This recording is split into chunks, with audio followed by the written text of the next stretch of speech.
ఎటువంటి నొప్పైనా సర్జరీ లేకుండా Indo British advanced pain clinic. Welcome to విధ్వంసం ఫైల్స్.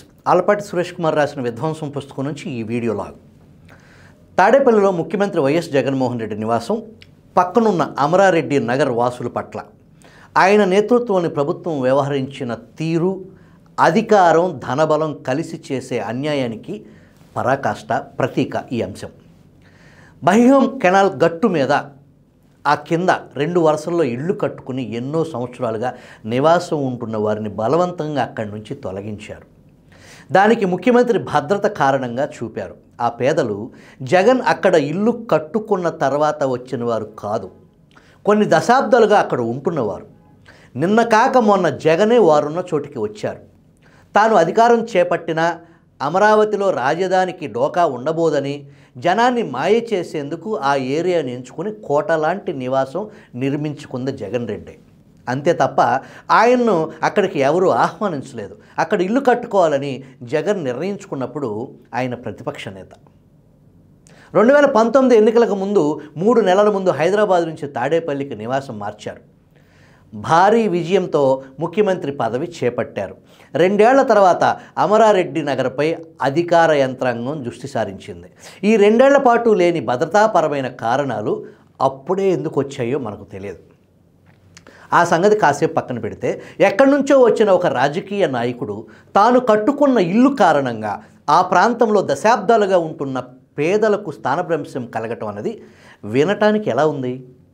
ఇందులో మైట్ ఈజ్ రైట్, బలవంతులదే రాజ్యం అన్న ఆటవిక న్యాయం గోచరించడం లేదు. ఆ బలవంతులు ప్రైవేటు వ్యక్తులు కాకుండా ప్రభుత్వ అధినేతలు అయినప్పుడు అది మరింత పెద్ద అన్యాయం అవుతుంది. ఎందుకంటే వారు ప్రజలకు సేవ చేస్తామని చెప్పి అధికారులకు వచ్చిన వారు, రాజ్యాంగ చట్టాల పరిరక్షణకు కట్టుబడాల్సిన వారు, పేదలకు బలవంతులు అన్యాయం చేయజూస్తే అడ్డుపడాల్సిన వారు. అమరారెడ్డి నగర్లోని పేదల ఇళ్ళు ప్రభుత్వ భూమిలో కట్టుకున్నవే, ఎవరు కాదనరు. ఆంధ్ర ప్రాంతంలో కాలువగట్లపై పేదల ఇళ్ళు నిర్మించుకుని నివాసం ఉండటం అనేది చాలా చోట్ల కనపడుతున్న విషయం. అమరారెడ్డి నగర్ కూడా అలాంటిదే. వారు అక్కడ అక్రమంగా నివాసం ఉంటున్నారు కాబట్టి వారికి హక్కులు లేవన్న వాదన సరికాదు. అలాంటి వాదన చెల్లదని ఎప్పుడో 1985లోనే ఓల్గా టెల్లిస్ కేసులో సుప్రీంకోర్టు రాజ్యాంగ ధర్మాసనం తీర్పు చెప్పింది. ప్రధాన న్యాయమూర్తి జస్టిస్ వైవి చంద్రచూడ్ నేతృత్వంలోని ఆ 5 సభ్యుల బెంచ్లో తెలుగువాడైన జస్టిస్ ఓ చిన్నపరెడ్డి కూడా ఒకరు. ఆర్టికల్ 21 కింద భారత పౌరులకు సంక్రమించి జీవించే హక్కుపై ఈ కేసులో చర్చ జరిగింది. జీవించే హక్కు అంటే ప్రాణంతో ఉండటం ఒక్కటే కాదని, జీవితం గడపగలిగే పరిస్థితులు అంటే మనుగడ సాగించగలిగే పరిస్థితులు కల్పించడం కూడా అందులో భాగమని న్యాయస్థానం తీర్పు చెప్పింది. జీవికకు భంగం కలిగించే చర్య జీవించే హక్కును నిరాకరిస్తుందని స్పష్టం చేశారు. ఈ తీర్పులో ఇంకొక విశేషం ఉంది. రాజ్యాంగబద్ధమైన హక్కులకు సంబంధించి ఇస్టాపల్ వర్తించదని ధర్మాసనం పేర్కొంది. ఇస్టాపల్ అనే లీగల్ ప్రిన్సిపల్ ప్రకారం మొదట చట్టబద్ధంగా ఒక పాయింట్కు అంగీకరించిన తర్వాత దానికి విరుద్ధంగా స్టాండ్ తీసుకోవటం కుదరదు. రాజ్యాంగం ప్రకారం సంక్రమించిన ప్రాథమిక హక్కులను ఎవరూ కూడా వదులుకోవటం కుదరదని ఓల్గా టెల్లిస్ కేసులో సుప్రీంకోర్టు స్పష్టం చేసింది. ఏదో ఒక కేసులో పొరపాటునో మరో రకంగానో ఫలానా హక్కు తమకు లేదని ఎవరన్నా ఒకవేళ అంగీకరించినా వారికి ఇస్టాపల్ వర్తించదని ధర్మాసనం పేర్కొంది. అంటే తర్వాత అదే కేసులో కానీ లేక మరో కేసులో కానీ మొదటి వైఖరికి విరుద్ధంగా ఇంకొక వైఖరి తీసుకోవచ్చు. సింపుల్గా చెప్పాలంటే లేవని మీరు పొరపాటును ఒప్పుకున్నా కానీ మీ హక్కులు ఎక్కడికి పోవు. అమరారెడ్డి నగర వాసుల కేసు హైకోర్టుకు వెళ్ళింది, కానీ వారిలో మెజారిటీ అప్పటికే అక్కడి నుంచి వెళ్ళిపోయారు. ప్రభుత్వం వారికి మంగళగిరి సమీపంలోని ఆత్మకూరు దగ్గర ఇళ్ల స్థలాలు ఇచ్చింది. పరిహారం కింద కొంత నగదు కూడా ఇచ్చింది. ఇల్లు కట్టించి ఇవ్వాలన్న డిమాండ్ మాత్రం అంగీకరించలేదు. కొందరికి అర్హత లేదంటూ స్థలాలు ఇవ్వలేదు. వారు కోర్టుకు వెళ్ళారు. కోర్టు కూల్చివేతలు ఆపాలని స్టే ఇచ్చింది. అయినా అధికార బలమే నెగ్గింది. ఈ మొత్తం వ్యవహారంలో పైకంతా సవ్యంగా జరిగినట్లు కనపడుతుంది.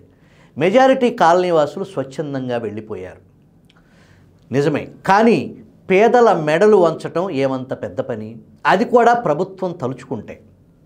తల వంచకపోతే ముందు తేదీలతో నోటీసులు వస్తాయి. ఆ వెనువెంటనే బుల్డోజర్లు వస్తాయి.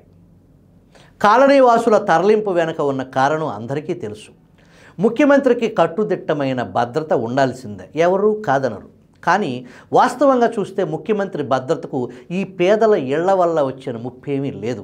నిజానికి వాటికన్నా ఆయన భవనం చుట్టూతా ఉన్న ఎత్తైన అపార్ట్మెంట్ల వల్లే ఎక్కువ ముప్పు ఉంటుంది. ఆ మాటకు వస్తే అసలు ఇవాల్టి హైటెక్ సెక్యూరిటీ సదుపాయాలు, ముఖ్యమంత్రి చుట్టూ ఉండే 3 అంచెల భద్రతా వలయం చాలా కట్టుదిట్టమైనవి. ఆ పక్కన ఉండే పేదల గుడిసెల వల్ల సీఎం సెక్యూరిటీకి వచ్చిన ఇబ్బంది ఏమీ లేదు. కానీ అక్కడ సొంత ఇల్లు కట్టుకున్న జగన్మోహన్ రెడ్డికే ఇబ్బంది. ఆ ఇంటి చుట్టుపక్కల రియల్ ఎస్టేట్ డెవలప్ చేయాలనుకుంటున్న ధనికులకు ఇబ్బంది. కోట లాంటి జగన్ భవంతి పక్కనే గుడిసెలు, రేకుల షెడ్లు ఉంటే ఎలా? కంట్లో నలుసులాగా. అమరారెడ్డి నగర్ ఇళ్ళు తొలగించిన తర్వాత అధికారులు అక్కడ అద్దం లాంటి రహదారి నిర్మించారు. ఆ రోడ్డు జగన్ ఇంటి వైపు దారి తీస్తుంది. వేరే వ్యక్తులకి ఆ రోడ్డు వాడటానికి అవకాశం లేదు. ఆ ప్రాంతాన్ని అందంగా, సుందరంగా తీర్చిదిద్దారు. జగన్కు అధికారం చేజిక్కింది కాబట్టి ఇదంతా. రేపు ఆ అధికారం చేజారిపోతే ఏం కాదు. ప్యాలెస్ లాంటి జగన్ ఇంటికి తగిన పరిసరాలు అక్కడ అలాగే మిగిలిపోతాయి. అమరారెడ్డి నగర్ వాసులు కోల్పోయింది మాత్రం ఎన్నటికీ మారదు. అమ్మ, బాబు, అయ్యా, ఇస్తాపలు మీకు వర్తించదు అని ఆ పేదవారికి చెప్పేదెవరు?